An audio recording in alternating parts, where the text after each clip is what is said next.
এবং সুতরাং রিজিক খুঁজতে খুঁজতে পাগল হয়ে যায় না।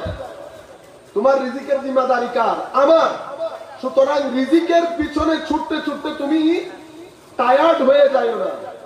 কেন? কারণ ভাবে ইজ্জতি ওয়া জালালি, আমি আমার ইজ্জতের কসম করে বলছি। আমি কত বড় কথা, আল্লাহ কসম না করলে কোনো অসুবিধা আছে? আল্লাহর কথা তো হারফে আখের, শেষ কথা। তবু আমার আল্লাহ, কারণ আমরা মানব জাতি, আমরা কসম টসম না করলে বিশ্বাস করি। সেই কারণে আমাদেরকে বোঝানোর জন্য বলছে, বান্দা আমার ইজ্জতের কসম, আমার জালালিয়তের কসম, তোমাকে যা দিয়েছি তাতে যদি তুমি সন্তুষ্ট থাকো, আমি তোমার অন্তরকে শান্তিপূর্ণ করব। তোমার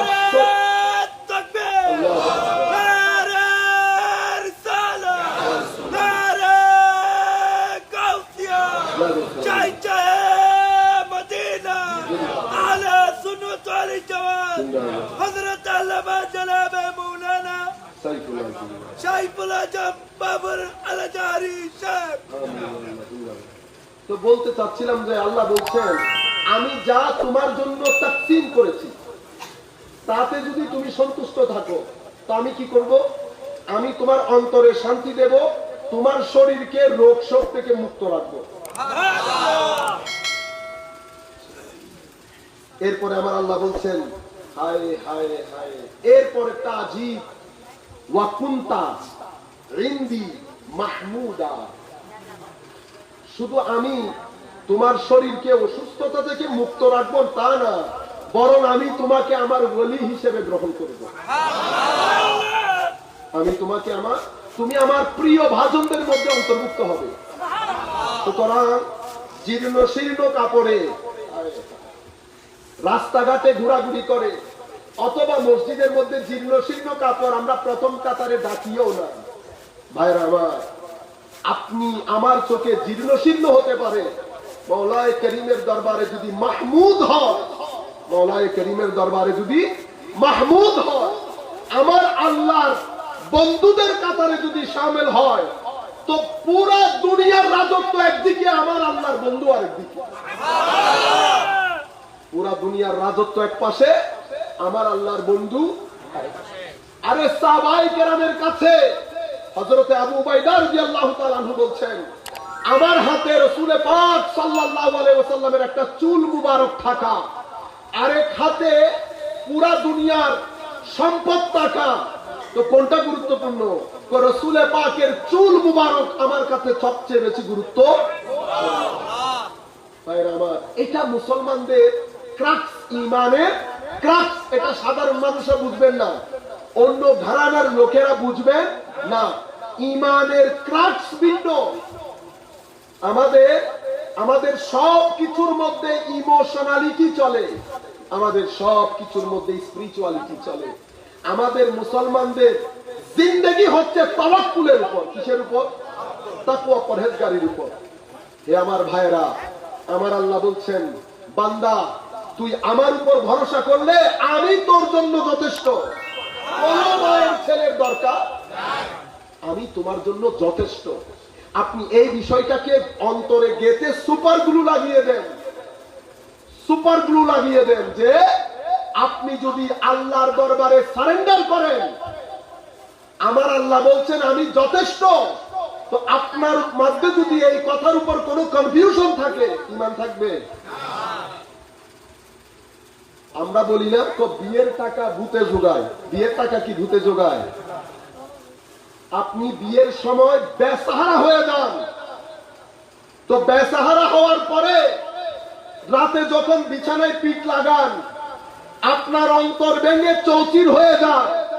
3 দিন পরে লক্ষ টাকার খরচ আপনি কোত্থেকে যোগান দেবেন? যাকে ভুলে বসে আছেন আপনি, আমি, সকলের উচিত ছিল রাতের অন্ধকারে জায়নামাজে বসে আল্লাহর দরবারে সিজদা দেওয়া, বলা এই হাত তোমার দরবারে পাতব, কোন বনি আদমের দরবারে আমার হাত যেন কারো কাছে পাততে না হয়। কিভাবে ব্যবস্থা করবে তুমি জানো, আমি মানুষের ঘরে যেতে পারবো না। বানিয়েছো তুমি, তুমি নিজেকে রব্বুল আলামিন বলেছো, আলহামদুলিল্লাহি রাব্বিল আলামিন প্রত্যেক নামাজের সূরা ফাতিহাতে পড়ি, তুমি আমাকে মানুষের ঘরে ঘরে নিয়ে যাও। সম্মানিত উপস্থিতি, আপনি এই কাজ করেন, আল্লাহর ইজ্জতের কসম, আপনাকে মানুষের কাছে যেতে হবে না। আল্লাহ গায়েবী ভাবে আপনাকে টাকা দান করেন, আর আপনি বলেন টাকা ভূতে যোগায়। টাকা ভূতে যোগায় না, যিনি যোগান দেওয়ার উনি। আমার এক ভাই, আপনারা মনে করবেন এখন জড়বাদিতার যুগ, তো জড়বাদিতার যুগ, সব দুইয়ে দুইয়ে চায়, 7 5 12 হিসাব। আমাদের মুসলমানদের হিসাবের মধ্যে 7 5 12 না। আমরা বলি না আজীব মানুষ, হাওয়ার মধ্যে চলে। কেমনে চলে আল্লাহ জানে, কেমনে চলে আল্লাহ পাক জানে। হাওয়ার মধ্যে চলে, যা আসে মানুষকে দিয়ে দেয়। হাওয়ার মধ্যে চলে না, হাওয়ার মধ্যে চলে। হাওয়ার মধ্যে চলবে কেমনে? কারণ আপনি যখন পরিপূর্ণরূপে আল্লাহ রাব্বুল আলামিনের উপর ভরসা করবেন, মাওলায়ে করিম, আপনি চিন্তাও করতে পারবেন। দু একটি কথা আমি আপনাদের সাথে শেয়ার করবো এখান থেকে, আপনাদের চোখ চরক গাছে উঠবে। আমার আল্লাহ কি দুর্বল হয়ে গেছে আজকে? আল্লাহ রাব্বুল আলামিন, আপনি কি মনে করেন আল্লাহ ঘুমিয়ে গেছেন, টায়ার্ড হয়ে গেছেন? আমার আল্লাহ ঘুম, টায়ার্ডনেস, আলস্য হওয়া সব কিছু থেকে আমার আল্লাহ পুত পবিত্র। তিনি ছিলেন, আছেন, থাকবেন, না শুরু না শেষ। শরীর থেকে, স্থান থেকে, কাল থেকে, সব কিছু থেকে পুত পবিত্র। তিনি কারো মতো নন, সব কিছুর উপর পরাক্রমশালী। যারা বলেন আল্লাহর হাত পা আছে, আল্লাহর শরীর আছে, তারা শরীরবাদী। এটা বাতিল আকীদা, মুসলমানদের আকীদার সাথে এটা যায়। আমি আপনাদেরকে যেটা বলতে চাচ্ছিলাম, আজকে থেকে আপনারা এটা চর্চা করবেন। এটা খুব বেশি বেচারা হয়ে গেছেন। কি করবেন? কোথায় যাবেন? মানুষের ঘরে। আমার আল্লাহ বলছে আমি রব্বুল আলামিন, আমি রব্বুল আলামিন, তুই আমার কাছে আয়। হাদিসে কুদসির মধ্যে আল্লাহ তখন কি বলছে? যা দিয়েছি তাতে সন্তুষ্ট থাক, যা দিয়েছি তাতে সন্তুষ্ট থাক। আমার ধনভাণ্ডার ফুরিয়ে যায় নাই, আমার ধনভাণ্ডার পরিপূর্ণ। যা দিয়েছি তাতে সন্তুষ্ট থাকলে তো আমি আরো দেব, এবং তুমি আমার প্রিয় ভাজনদের মধ্যে অন্তর্ভুক্ত হবে। আমার এক বন্ধু, হয় না মানুষের একটা সবসময় ইচ্ছে থাকে 12 রবিউল আউয়াল ঈদে মিলাদুন নবী সাল্লাল্লাহু আলাইহি ওয়াসাল্লাম করব, দুনিয়া যেখানে যাবে না, এটা যেন মিস না হয়। করোনাকালী হয় না অনেক সময় মানুষের হাতে টাকা থাকে না। কে আমাকে বলতেছে ডেস্কের মধ্যে সামান্য টাকা রাখছি, কিন্তু আমার ইচ্ছে হচ্ছে আমি সব সময় যেরকম করি সেভাবে পালন করব, যাতে কোনো উপর নিচ না হয়। ডেস্কে টাকা রাখছি, ওখান থেকে খরচ করছি। এত মানুষ, এত খাওয়া, যা রেখেছি টাকা ডেস্কে যা ছিল তাই, ডেস্কে যা ছিল তাই আছে। আপনারা বুঝতে পেরেছেন আমি কি বলতে চাচ্ছি? মানে ডেস্কে সামান্য পরিমাণ টাকা রেখে ওই টাকা দিয়ে ঈদে মিলাদুন নবী সাজসজ্জা, মানুষকে খাওয়ানো, সবকিছু করার পরেও টাকা রয়ে গেছে। সম্মানিত উপস্থিতি, এই যুগের মধ্যেও মানুষ নাই। যদি মানুষ না থাকে বৃষ্টি এমনি আসে? আমরা যেই পরিমাণ ধোঁকাবাজি করি, যেই পরিমাণ বদসলুক আমাদের মধ্যে, মানুষকে গালাগালি করা থেকে, অপমান করা থেকে, আমাদের মুখ যে পরিমাণ খারাপ, আমাদের চরিত্র যে পরিমাণ খারাপ, আমাদের ভিতর যে পরিমাণ হিংসা, আল্লাহ আসমানকে জেরো জবর করে দিতেন।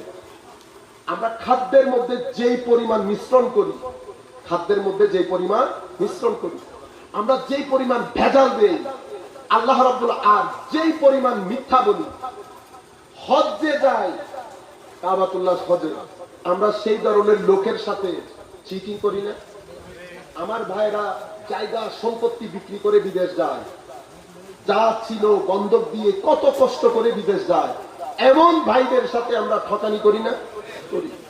আমার বোনদেরকে, বাংলাদেশের মেয়েদেরকে বিদেশ নিয়ে গিয়ে কত অশ্লীল কাজে বাধ্য করে না? এরকম লোক জমিন খেয়ে ফেলতো। এমন লোককে যদি জমিনের উপরে পশু পাখি শিশু আল্লাহর খাস কিছু বান্দা না থাকতেন, মারদে হক, মারদে আল্লাহ জমিনকে জেরো জবর করে দিতেন। আরেকটা বড় ব্যাপার হচ্ছে আমরা বেঁচে গেছি রাহমাতুল লিল আলামিনের জন্য। কারণ রহমত এবং আযাব একসাথে হয় না। রাহমাতুল লিল আলামিন আছে বিদায় হয় দিন নয়, সেই কারণে দিনের মধ্যে আছি, নতুবা রাতের ঘুটঘুটে অন্ধকার আমাদের আবৃত করে ফেলতো। আমরা না ডানে যেতে পারতাম, না বামে যেতে পারতাম। হাদিসের মধ্যে হাদিসে কুদসির মধ্যে রাসূল আল্লাহ রাব্বুল আলামিন ইরশাদ করছেন, আর আমি যা তোমাকে দিয়েছি তাতে যদি তুমি সন্তুষ্ট না থাকো তো আমি কি করব? ফাবি ইজ্জতি ওয়া জালালি লা উসাল্লিতান্না আলাইকা দুনিয়া। আর যা দিয়েছি তাতে যদি তুমি সন্তুষ্ট না থাকো তো আমি তোমাকে এমন ভাবে দুনিয়াদার বানিয়ে দেব, এমন দুনিয়াদার বানিয়ে দেব। আল্লাহ রাব্বুল আলামিন বলছেন, ছুটাছুটি করতে থাকবা দিক বিদিক, বনের পশু বাঘ হরিণের পেছনে ছুটতে থাকে না, দেখছেন না আপনারা? তো আমার আল্লাহ বলছেন দিক বিদিক ছোটাছুটি করবা রিজিকের তালাশ। যেই পরিমাণ কষ্ট করে তুমি জীবিকা নির্বাহ করবা সেই পরিমাণ কষ্ট তোমার করার কথা না। আমি তো তোমাকে ওই পরিমাণ কষ্ট করার জন্য বানাই নাই, বুঝতে পেরেছেন? কারণ তোমাকে বানিয়েছি ইবাদতের জন্য। তার মানে কি কাজ করব না? কাজ অবশ্যই করব। আমি কাজ করব, আমি ঘুমাবো, আমি রেস্ট করব। আমার মধ্যে আমি কাজ করার পরে যা আসবে তার উপর সন্তুষ্ট থাকবো। আমি এই সকালবেলা গিয়েছি, রাতের 12টার সময় আসবো, আসার পরে আমি পাগলের মতো হয়ে যাবো এমন কি না? হ্যাঁ, আমি যদি 12টা পর্যন্ত কাজ করতে হয়, আপনারা আবার মিস আন্ডারস্ট্যান্ড করিয়েন না, কারণ এটা পৃথিবীর অনেক জায়গায় যাচ্ছে। এটার মানে এই না যে আমি কাজ করতে পারবো না। রিচনেস যেটা, আপনাকে রাত দিন এক করে দিতে হবে, প্রত্যেকটা পাথর তুলতে হবে পানির জন্য, বুঝতে পেরেছেন? কিন্তু আপনি যখন রিচনেস তালাশ করবেন সেটা আপনার জন্য না, কারণ আল্লাহ ব্রেইনও আবার সবাইকে দেয় না, ঠিক না? আপনি নিজের জন্য, মানুষের জন্য। আর যখন আপনি চেষ্টা করছেন সেখানে ইবাদত নিহিত থাকবে। ইবাদত, আমি সেই দিকের কথা বলছি না, আমরা যে পাগল হয়ে যাচ্ছি সবকিছু ছেড়ে দিয়ে, সেটার কথা বলছি। এটা তো ইবাদত। রিচনেস তালাশ করা, গরিবি দূর করার জন্য চেষ্টা প্রচেষ্টা করা আপনাকে করতে হবে। কেন? কারণ আপনি নিজে খাবেন, মানুষকে খাওয়াবেন, এলাকার মানুষকে সহযোগিতা করবেন, পাড়া প্রতিবেশীকে সহযোগিতা করবেন, যারা রোগী আছে তাদেরকে সহযোগিতা করবেন। এটা তো ইবাদত। আমি ওই কথা বলছি না, আমি বলছি সব কিছু ছেড়ে দিয়ে কই যাচ্ছে নামাজ, কই যাচ্ছে শুক্রবার, আপনার কোনো হোশ নাই। আল্লাহ বলছেন যখন তুমি সন্তুষ্ট হবে না তো বনে, এরপরেও তুমি আমি যা তোমার জন্য নির্ধারণ করেছি তার চেয়ে বেশি পাবে। এরপর আল্লাহ রাব্বুল আলামিন, ইয়া ইবনে আদম খালাকতুস সামাওয়াতি ওয়াল আরদ, আসমান বানাইলাম, জমিন বানাইলাম, নব পুরা সম্মানিত উপস্থিতি। এটা হাদিসে কুদসি। আল্লাহ আমাদের রব, আল্লাহ আমাদের রব।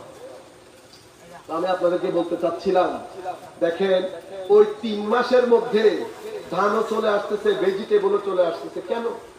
কারণ আমার আল্লাহ বলছেন, বান্দা আমি যেহেতু তোমাদের রব, আমি কি করেছি? আমি পৃথিবীর মধ্যে তোমাদেরকে পাঠানোর আগে যাতে তোমরা পৃথিবীতে জীবন ধারণ করতে পারো, জীবন ধারণের জন্য কিছু জিনিস তোমার প্রয়োজন। তোমার এখানে হাওয়া দরকার, অক্সিজেন, অনেক কিছু দরকার না?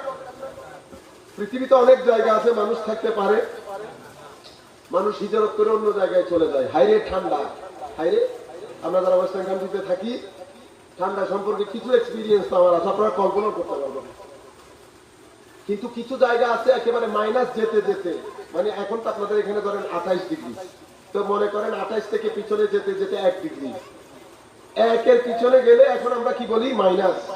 তো মাইনাস এখন জিরোর পিছনে চলে যাচ্ছে, -1, -2, -3। যখন আপনার ওয়েদার 6 ডিগ্রির মতো হয় বা 5 ডিগ্রিতে চলে যায়, তো 5 ডিগ্রিতে চলে যাওয়া মানে হচ্ছে আমরা যে ফ্রিজের মধ্যে, আপনারা ডিপ বলেন আর কি, ফ্রিজার, তো ফ্রিজারের মধ্যে ওই 5 ডিগ্রি থাকে, যা কিছু রাখেন বরফ হয়ে যায় না? তো এখানেও কি হয়, খুব সুন্দর লাগে, উপর থেকে যখন পানি পড়ে তো পানিগুলা ড্রপ ড্রপ ড্রপ হয়ে বরফ হয়ে যায়, তারপরে পুকুর টুকুর সব বরফ, বুঝতে পেরেছে? এরপরে যখন মাইনাস হয়, মাইনাস হওয়ার পরে তো আপনি গাড়িও চালাতে পারছেন না, গাড়ি একদিকে চলে যাচ্ছে, ঠিক আছে? আচ্ছা, -20, 30, 40, 60, 70 হয়ে গেলে এখন আপনি বুঝতে পারতেছেন কি হচ্ছে। কিন্তু আল্লাহ রাব্বুল আলামিন আমাদের এই দুনিয়াকে কত সুন্দর করেছেন, কিছু জায়গা আমাদের জন্য বানিয়েছেন। আল্লাহ বলছেন ওয়ালাকুম ফিল আরদে মুস্তাকাররুন ওয়া মাতাউন ইলা হিন, আমি তোমরা যাতে পৃথিবীতে থাকতে পারো, তো থাকার জন্য যেই পরিবেশ দরকার আমি সেই পরিবেশ তোমাদের জন্য বানিয়েছি। কেউ করে নাই এই ব্যবস্থা। তুমি এয়ার কন্ডিশনের ব্যবস্থা করে তোমার নাকানি চুবানি হচ্ছে, মাস শেষে যখন তুমি মিটারে বিল দেখো ছেলেকে একবার মার দিচ্ছ, আরো কোথায় কোথায় মার করতেছে কোনো ঠিক নাই। অথচ তুমি এক রুমের এয়ার কন্ডিশনের ভার সহ্য করতে পারতেছো না, আমি পুরা দুনিয়াকে এয়ার কন্ডিশন দিয়ে সাজিয়েছি।